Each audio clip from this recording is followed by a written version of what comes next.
Hello everybody and welcome to Nathan on Shuffle and to my latest episode of New Music Weekly. It's March 11th, 2023, and this is the show where I give you guys the biggest prog news headlines for the week, introduce you guys to some cool new prog singles that have come out, and give you updates on the channel and what's going on here. So if you want to stay updated, please subscribe to the channel. It would really help out my process here, and so I'm really grateful for all of you that have subscribed, that regularly comment and like the videos. It's really much appreciated. So thank you guys for your support, and let's jump into the news items today. There's some interesting stuff here today. One big item in particular that I'm sure many of you are anticipating. But before I get into that, my number one item, I like to talk about the newest prog and related releases for the week. So new album releases. The one that I'm most excited about is Ice Age and their new album Waves of Loss and Power. This is a band from Long Island, New York, initially began in 1991.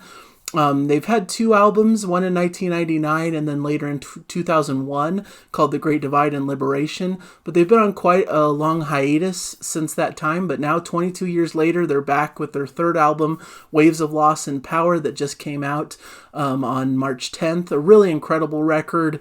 It has that progressive metal feel, especially of the classic era. It has bits of what you'd expect from the classic, 90s, early 2000s progressive metal spirit, but I feel like it's infused a lot with more classic prog and classic rock touchstones, similar to stuff like Styx and Kansas and Rush and things of that nature that really make for a fun, exciting prog listen that's right up my lane. So I'm really loving this. It'll definitely be featured on the channel at some point. I'm really excited to talk more in depth about it, but it sounds really great. It was mixed by Rich Mauser. The cover art concept was brought to life by Killustrations with a fresh new band logo by Thomas Earhard.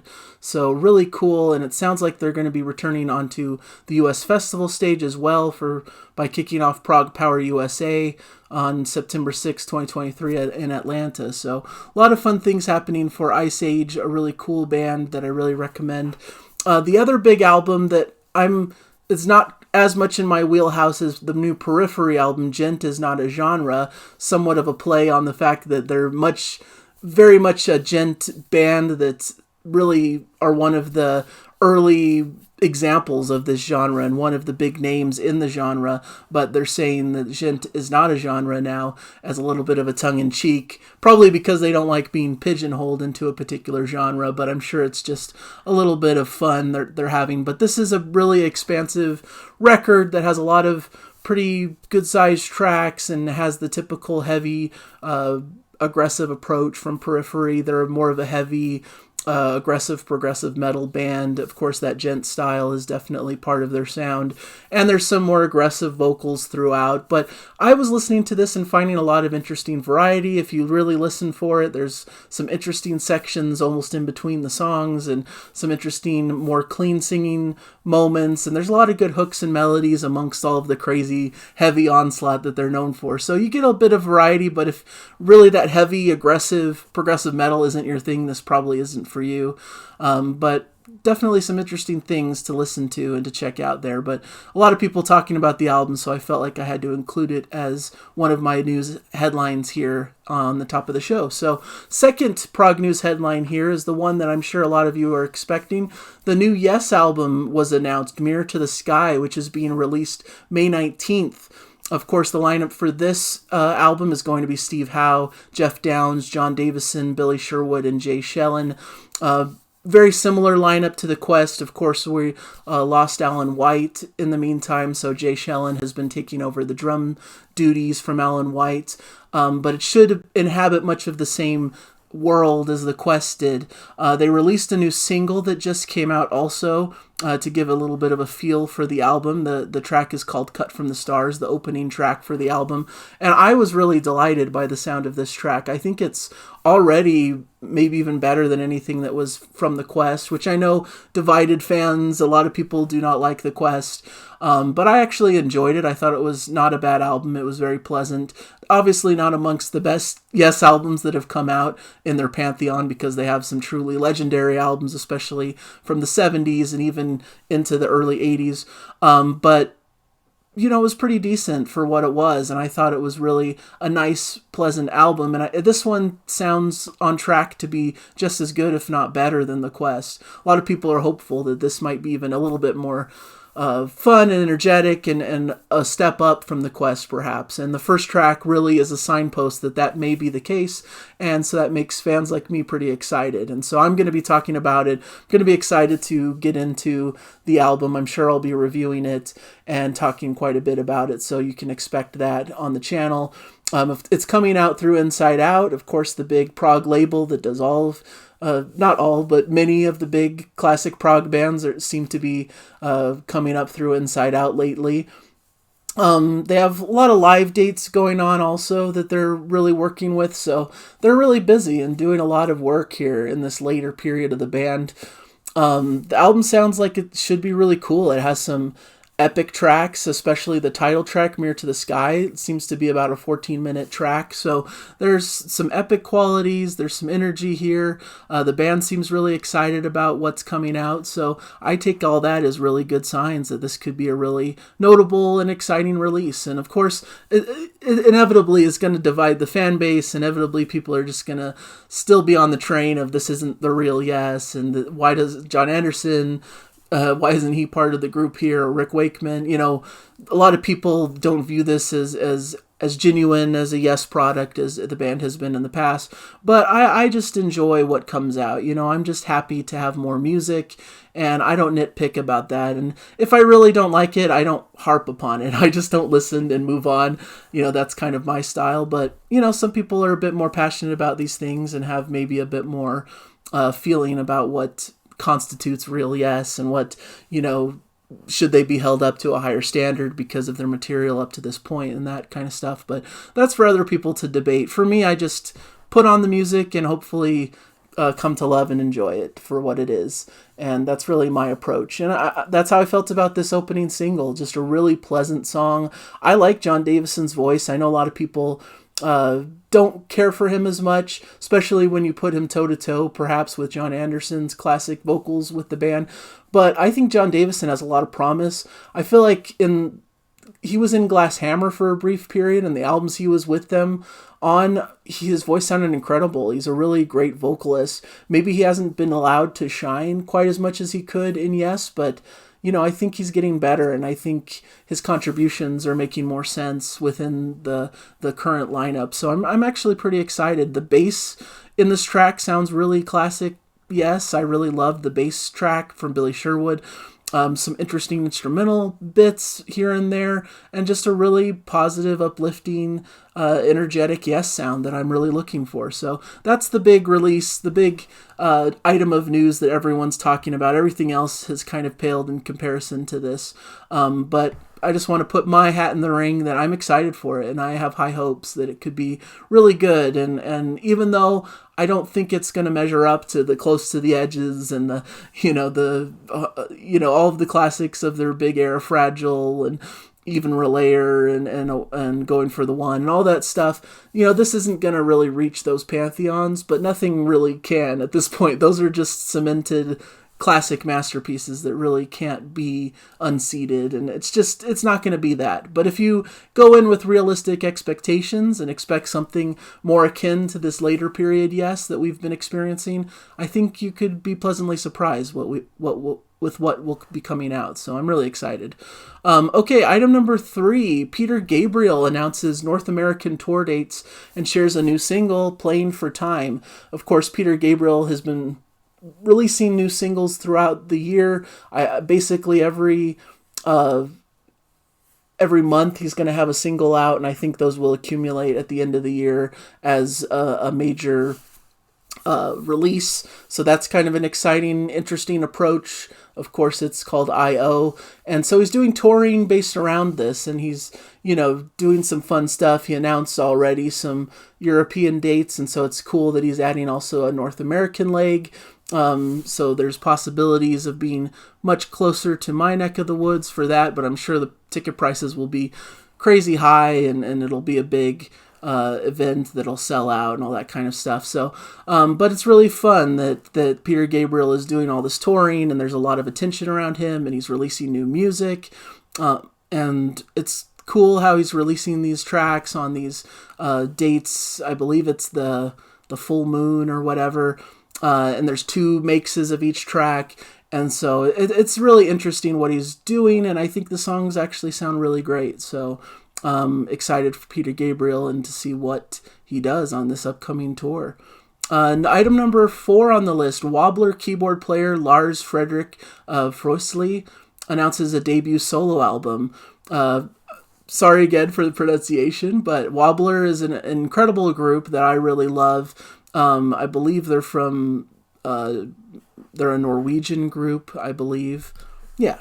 So Wobbler, yes, is indeed a Norwegian group.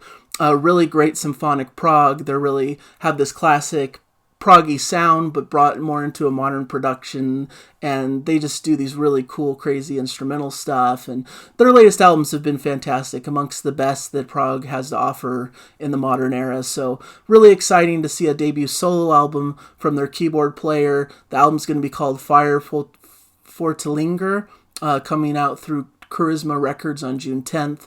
I believe there's 4 tracks that each are basically different short stories set to music. There's a trailer that I'll put in the description that really showcases some of the music in there, but also gives a lot of behind the scenes. The keyboard player there is talking specifically. Lars is talking about his process and different people he had to guest on it and all that kind of stuff. So really an interesting video to watch and to get excited for the album. Really some cool classic instruments and keyboards being utilized on this. They always use these like classic analog instruments, and it's a really great sound. Really has all the hallmarks of all the classic prog that I like, but done in a really cool way, really unique and really interesting. So I have high hopes for that album. I think it's going to be a standout album this year. I'm really excited for it. Item number 5, just a brief mention. Between the Buried and Me announced a tour with Thank You Scientists and Rivers of Nihil. Of course, Between the Buried and Me are an incredible prog metal band that lean more into that heavy, aggressive style I've been talking about. This is the Parallax 2 Future Sequence Tour. I love Thank You Scientists, so this really perked my attention to see that they'll be playing with them. Playing all kinds of dates throughout the U.S. through June and July this summer. So really exciting to see the bands out on the road and playing and doing all of that stuff. So I'm excited for that tour, to see how that goes.